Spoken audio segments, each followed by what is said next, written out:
President John Tyler. I've been a housekeeper here as long as there have been occupants. You know what they say? Old housekeepers never die, they just get swept away. Working for the President of the United States can be mighty glamorous. Oh my yes, the people that pass through here are the most important people in the world, and it's our job to make sure that everything is just right. You know, after all the presidents I've seen come and go, there's still one question I never figured out the answer to. What is that question, Calvin? Why anyone would want to work here? I haven't quite figured out myself. The long hours, the high pressure. All those times you've been away from your loved ones? Have you ever read some of those letters he spoke to back and forth when they had to be separated? Well, What? Well, I can't believe you people would be so brazen as to read the private letters that have been written and sent between these distinguished presidents and their first ladies. I'm shocked and appalled. Calvin. Me too. I especially remember those ones between President John Adams and his amazing wife Abigail when the White House was just being built.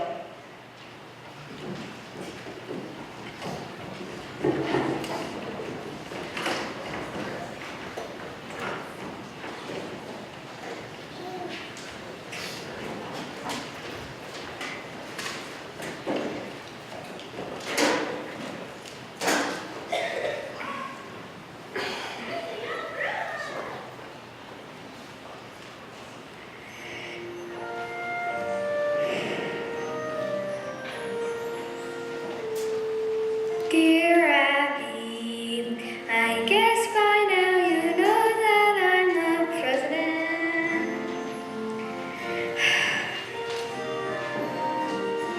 Dear Abby, it's not a job I ever had in mind. And even though I feel a little hesitant, dear Abby, I know if we're together, we'll be fine.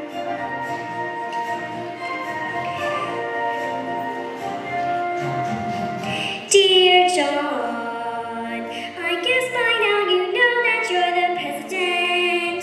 Yep, you really did this time. Dear John, it's not a job you ever had in mind. And even though you feel a little hesitant, dear John, I know if we're together we'll be fine. Dear Abby, before I wrote my letter, I prayed heaven to bestow the best of blessing on this house and all that shall hereafter inhabit it. May none but honest and wise men rule under this roof. My dear friend, under your presidency, I am confident that this house and our nation are into the hands of the ablest man. Dear John, we'll be fine. And even though we feel a little hesitant, dear Abby, dear John, I know if we're together we'll be fine.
P.S. I'll be beside you all the way.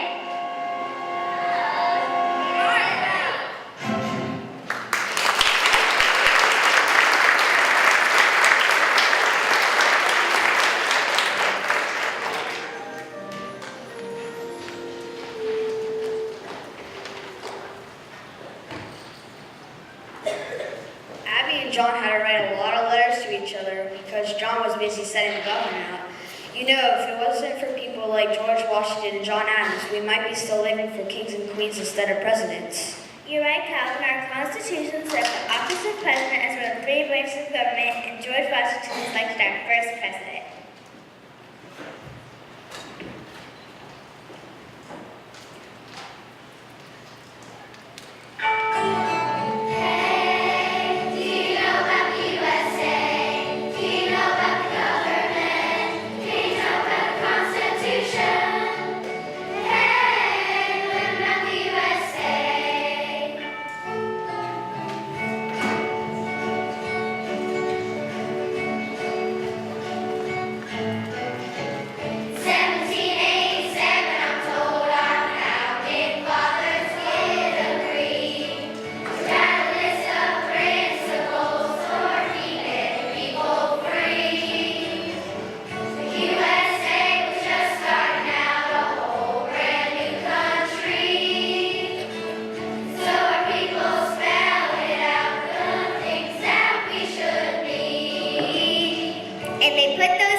It's been helping us run our country ever since then. The first part of the Constitution is called the Preamble and tells what those founding fathers set out to do.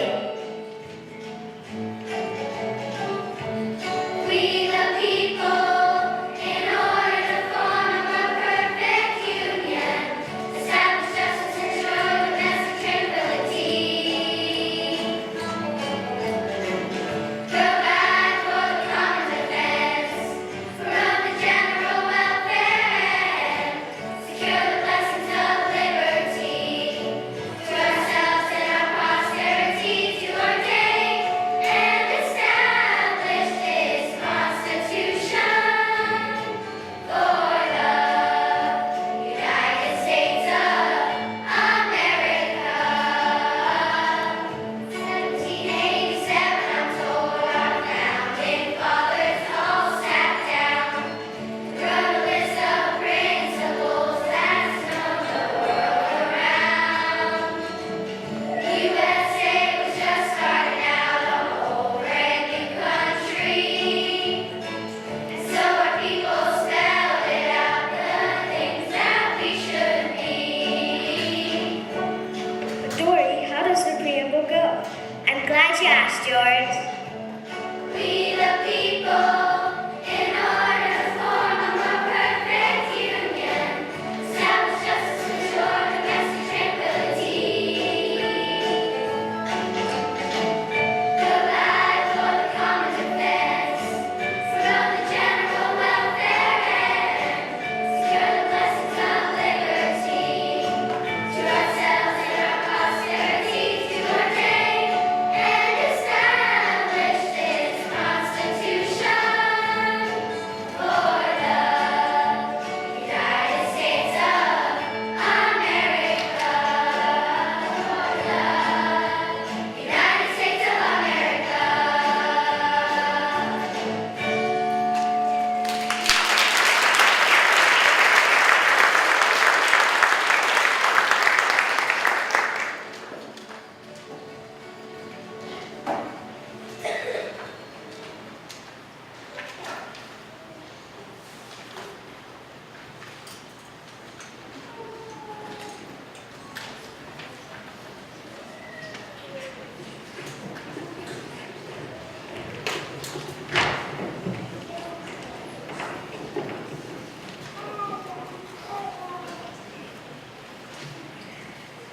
By George, this being the President of the United States is quite amazing, isn't it, Mr. Jefferson? By George, you're right, Mr. Adams, quite an accomplishment. By George, we were quite well suited for it, if I do say so myself. Wouldn't you agree, Mr. Monroe? By George, you're right, Mr. Madison, quite well suited.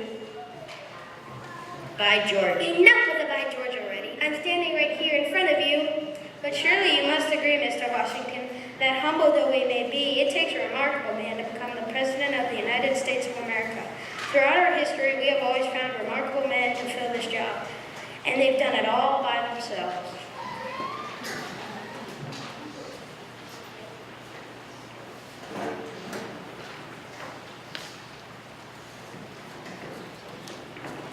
Now hold on a minute, all you Mr. Presidents. That's about as much as that as I can listen to. Oh, hello, Abigail. Martha? Louisa. Martha, Dolly, Rachel. What's all this nonsense about you, Mr. Presidents, reaching that high office all by yourself?